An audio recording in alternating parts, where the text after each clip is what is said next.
Bonjour à tous, vous êtes nombreux à m'appeler en ce moment pour avoir des informations sur le nouveau Garmin Alpha 300. Je l'ai reçu il y a 2 minutes dans un colis.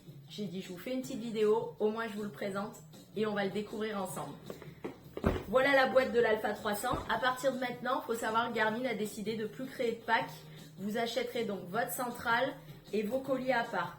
À JM Artemis, je créerai toujours des petits packs avec les vitres, les tours de cou, les coques de protection. Vous inquiétez pas, je vous présenterai ça dans le temps. Mais aujourd'hui, le but, c'est déjà de voir cette Alpha 300. Alors, qu'est-ce qu'on a à l'intérieur de la boîte? On a des chargeurs,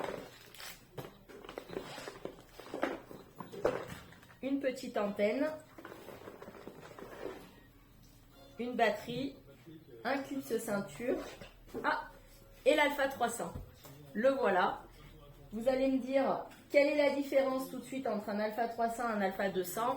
Je vous ai pris les deux appareils pour vous les montrer. Visuellement, il n'y a rien qui les distingue. J'ai pris une batterie d'Alpha 200.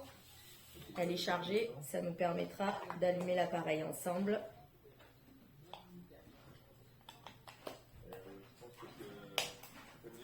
Ok, on va allumer l'appareil.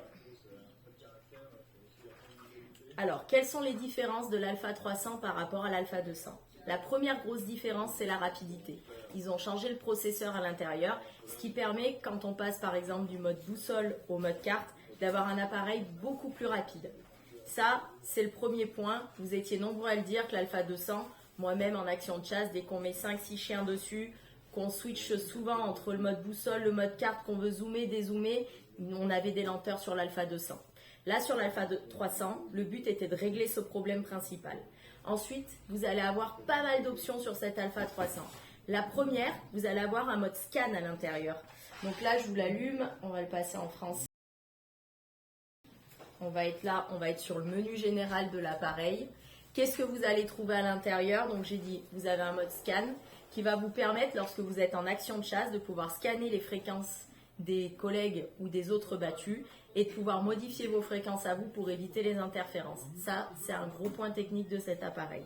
La deuxième chose, c'est qu'à l'intérieur, vous allez avoir une option qui s'appelle Map View, qui va vous permettre de switcher entre les cartes. À partir d'aujourd'hui, vous allez aller sur un territoire de chasse, un nouveau territoire pour la journée. Vous allez pouvoir télécharger en direct une carte comme on avait sur l'Alpha 200, les cartes Bird Eyes, qui ont été arrêtées par Garmin. On les trouvera plus que sur l'Alpha 200, on n'en aura plus sur l'Alpha 100, attention à l'avenir.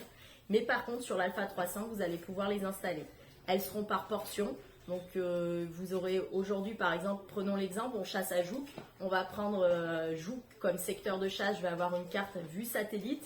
Je vais pouvoir également mettre d'autres cartes qui seront disponibles également. Et si demain je change de commune, par exemple, je vais chez nos amis du 04 chasser, eh bien je pourrai télécharger une carte vue satellite du 04. Donc ça, c'est vraiment les nouveautés de l'Alpha 300. Par rapport aux accessoires, tout ce qui est tour de cou, les coques, JM Artemis les a à disposition. Au niveau des antennes longue portée, vous aurez également les antennes qui sont déjà disponibles pour l'Alpha 300. Celle-ci est une de mes antennes phares que j'apprécie énormément, mais je pourrais vous les présenter à chacun. Pour le reste, je vous laisse découvrir sur mon site d'e-commerce. Je vous ai fait des fiches détaillées de cet appareil. Et sinon, vous pouvez toujours nous appeler ou passer en magasin pour voir l'appareil. Merci à tous et à bientôt.